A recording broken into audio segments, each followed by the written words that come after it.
So I've been thinking recently, which is always dangerous, and I wanted a micro survival kit that could fit in a Leatherman bit kit holder like this, or in the Leatherman tread style watch like this. So on the side in the Leatherman tread and in the reproduction, which is this 29-in-1 you can get off Amazon, you can actually fit bits in the side as well.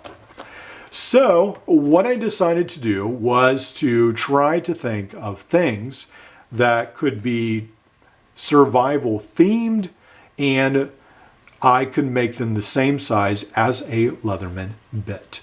So one of the first things I came up with was a writing utensil. And so I decided to take the micro bit, the micro driver bit off of Etsy, and then I actually ruined it by cutting into it, and then I actually glued part of a Victorinox pin on the inside. Now, will this work great?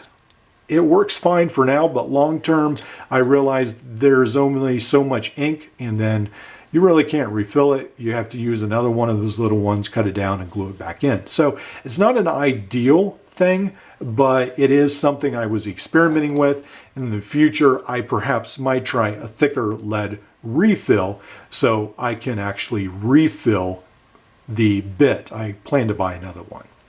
So, but this can fit inside the watch like so, and then you always have a bit on hand, or if you want to, you can stick the bit like that.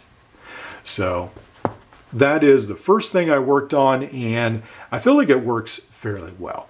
Now the next one is a little different, like all the rest will be, and this is actually a Band-Aid that I got, a very small Band-Aid, and I sort of divided it in half, and then I had the pad in the front and then looped the edges in the back, and then covered it up with electrical tape, and then I can get that to slide in as well into the bit kit holder. So now you have a Band-Aid as part of a survival bit, first aid bit, I guess you could say, by a very big stretch of the imagination. But in a tight pinch, if someone had a very, very small cut, you could unwrap this and it might help out. So the next thing I worked on was a ferro rod. Now this one has some buildup on it. So let's see if I can get it. There we go. Yeah, now you can see. So anyway, this is actually a ferro rod.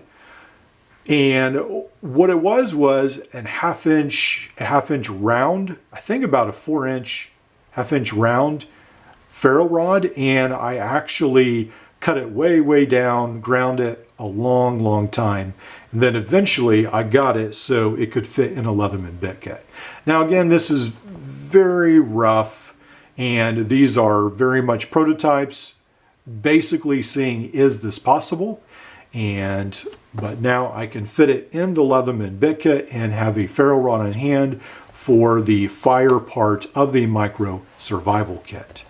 And then lastly, I decided to do something about a fishing kit, because I thought definitely there are very small hooks out there. So this is what I came up with. I was able to use a grinding Dremel attachment. So if you go to Walmart or other stores, there are like stones, grinding stones you can get. And this was actually a pointed grinding stone, and I was able to make a groove where the hook actually sets down inside the plastic. And then I made some notches in the side, and I really worked on making this a lot thinner so I could wrap fishing line around it. And then I actually have a hole over here, so you could, in extreme circumstances, make this into a bobber of sorts. Because it's plastic, it should float, and it's very light, but again, that is very, very extreme. So it is very, very small. But just for a conversation piece and to say I did it, it also fits in the Leatherman bit kit as well. So how I did it was I actually got a piece of PVC pipe just laying around, just a normal, I don't know, 3/4 inch, half inch. and I heated it up with a heat gun, cut it down the middle, flattened it out to some extent, and then I was able to cut a piece off like so, and it obviously was longer than this piece. And then I was able to work on it, cut it down. I actually used my grinder. And then at first I was trying to heat it up so I could actually push the hook into the plastic. But I got it a little too hot on the first try, and then I made this all topsy-turvy like so and messed it all up. So I tried again. It turned out a little bit better. Still definitely far from perfect, but it's more of a proof of concept, and it does seem like it is something that is possible, a very minimal fishing kit that could fit in your Leatherman bit kit or in your watch as well. So this has been an interesting experiment for me. Let me know in the comments below what you think. Is this something that you think a company should pick up and do full scale? Is this a very stupid idea? What have you come up with to add to your Leatherman bit kit? And what do you think Leatherman should make in the future to expand the bit kit and its capabilities? I'd love to know, and I look forward to reading your comments. I'll see you in the next video.